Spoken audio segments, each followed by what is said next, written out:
Welcome to the Registered Investment Advisor Podcast, where financial services marketing expert Seth Greene interviews experts, executives, and top producers to share can't-miss tips on how they successfully manage their financial service firms, grow their businesses, create great relationships, and influence the industry. And now, here's your host, Seth Greene. Welcome to the RIA podcast. This is your host, Seth Greene. Today, I have been the good fortune to be joined by Sean Sebold of Sebold Capital. He is both the founder and CEO. He is also a CFP and CFA. Sean, thanks so much for joining us. Thanks for having me, Seth. Appreciate it. Let's go back in time just a little bit. How did you get in the business in the first place? I took a left turn at the bus station and should have gone right. How's that for a start? A very circuitous route. Actually, when I got out of school, I went to work for a printing firm, and then from there, I went to work for an advertising agency. So I think my only consistency in my career life has actually been I've never gotten a job with a resume. So back then, they didn't even have, you had to have a resume, but then it was I wanted to get in the financial market, so I started by trying to understand the financial markets and got a job on the floor of the Chicago Mercantile Exchange. So I did work in the international money market for a while, and people ask me about my experience there, and I say it was 7 hours of boredom, 15 minutes of panic every day till 2:20, and then you were done. But it kind of gave me a real good understanding of markets, open outcry versus computer, how there are limitations and pros and cons to both. I'm not a complete, advocate of computers. I think open outcry was more efficient, but it was a little bit more expensive. So that's gone. But from there, went to investment banking house, then to a big bank, and then I decided it was time for me to start my own thing. Well, congrats. I'm sure the longer version of that could be in a book somewhere. What inspired you to start Sebold Capital? Well, it was a very, very simple thing. I was doing pretty well as a good sized producer for the bank, and upper management wanted their products sold. And they said, well, gee, why didn't you, when I was working with a new client and put some funds into something that wasn't a bank product, I got called by a manager and said, what are you doing? And I said, would you buy that stuff? And he goes, that's not the point. I said, wow. I said, yeah, it's kind of the point. So after that day, I knew, like moving up management ranks was probably not where I was going to go. And I was inherently at that point unemployable because I had a little too many, things I would not bend on. So it was off to the races from there. Well, congratulations. And obviously that was a long time ago.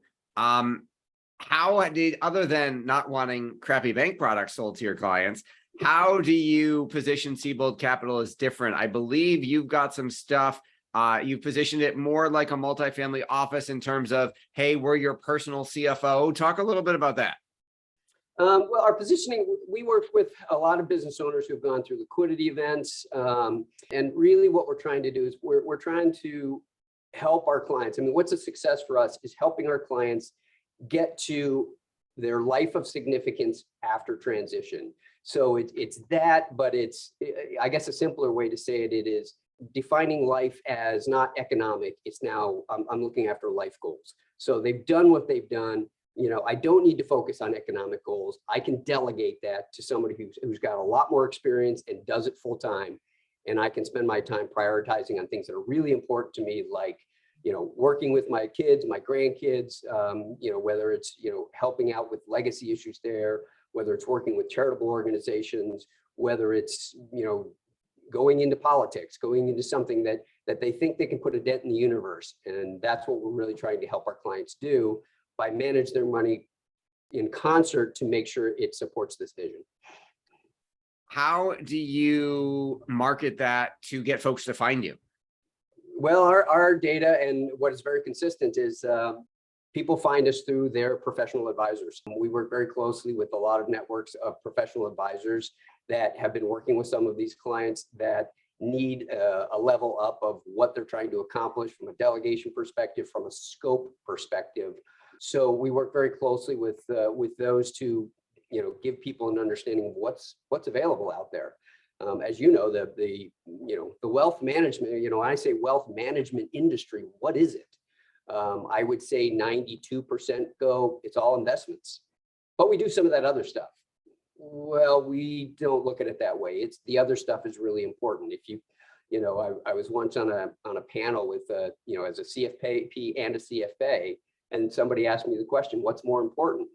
And I said, well, I don't know. If you got 300 basis points of positive alpha for 25 years, and then lost half your client's estate to estate taxes, did you do a good job?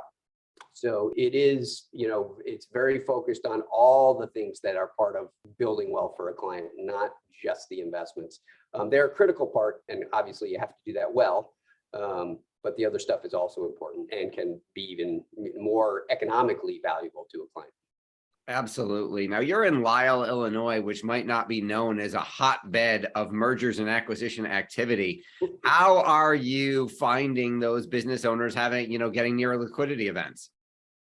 We work with a lot of associations. So working with Illinois Manufacturers Association, some business brokers associations, getting involved in the M&A community. I mean, that's really important because what M&A advisors, they're very good at what they do, but their job becomes incredibly difficult if the client really doesn't know where they're trying to go. So, we've been at this for a long time, and our process is, if we do our job right, the conclusion of any kind of transaction like this is a Tuesday, it's boring, you sign a piece of paperwork, you move on, because you've done such a good job planning it out, understanding what the needs are, understanding all the tax ramifications that you could have done. So it's a process that we need to be involved in 2-3 years in advance in order to extract the value that they need and not worry about it. One thing in this world, when you're dealing with an entrepreneur who has run a business for 25 years, there's no do-over. You can't go, yeah, no, I screwed up on that. Can we do that over? No, you can't. So it's really important that you know all the things that this transaction is going to do for you, your family, and your legacy. I agree 100%. You've built an incredible team. Talk a little bit about that. Well, the team's most important because the work has to get done. And here, the team is not business development. The team is understanding tax code, understanding investments, understanding how we're managing the portfolios, how we're looking at insurance. So that's what we built the team around. It's around people with getting skills in those areas, so that we can bring that information and knowledge to the client. So that's, again, a little bit different than some firms that the number one requirement for an advisor is bringing some business. Bringing in business is super important, but we think doing a great job for our clients will bring us ultimately more business than running out and trying to get business on a day-to-day basis. We're looking at doing just a fantastic job. So, word of mouth, and our advisors can certainly speak to what we do much better than we can. Your passion is obvious. What do you like best about what you're doing? Taking doctors aside, we have the biggest impact on clients' lives. I mean, it is, we talk about what they can do, what's possible for them.